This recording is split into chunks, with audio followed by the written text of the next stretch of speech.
एक दिन लक्ष्मण ने श्रीराम से कहा, महाराज, आप राजकाज में इतने व्यस्त रहते हैं कि अपने स्वास्थ्य का भी ध्यान नहीं रखते।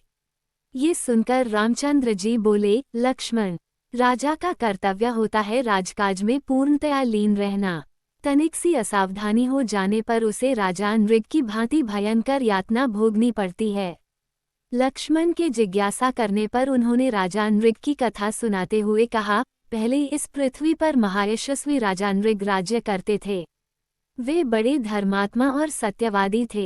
एक बार उन्होंने तीर्थराज पुष्कर में जाकर स्वर्ण विभूषित बछड़ों युक्त 1 करोड़ गौओं का दान किया। उसी समय उन गौओं के साथ एक दरिद्र ब्राह्मण की गाय बछड़े सहित आकर मिल गई और राजा नृग ने संकल्पपूर्वक उसे किसी ब्राह्मण को दान कर दिया।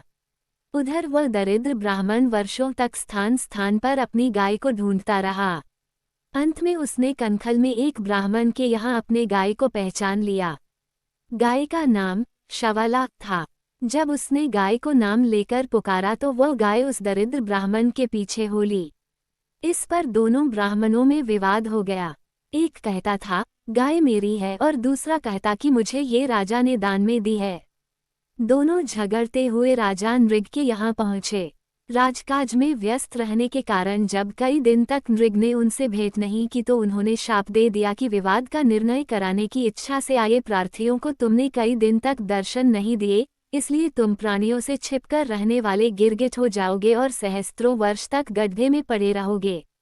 भगवान विष्णु जब कृष्ण के रूप में अवतार लेंगे तब वे ही तुम्हारा उद्धार करेंगे। इस प्रकार राजा नृग आज भी अपनी उस भूल का दंड भुगत रहे हैं। अतएव जब भी कोई कार्यार्थी द्वार पर आए, उसे सदा मेरे सामने तत्काल उपस्थित किया करो। राम का आदेश सुनकर लक्ष्मण बोले, राघव, ब्राह्मणों का शाप सुनकर राजा नृग ने क्या किया? इस प्रश्न के उत्तर में श्रीराम ने बताया, जब दोनों ब्राह्मण शाप देकर चले गए तो राजा ने अपने मंत्री को भेजकर उन्हें वापस बुलाया और उनसे क्षमायाचना की।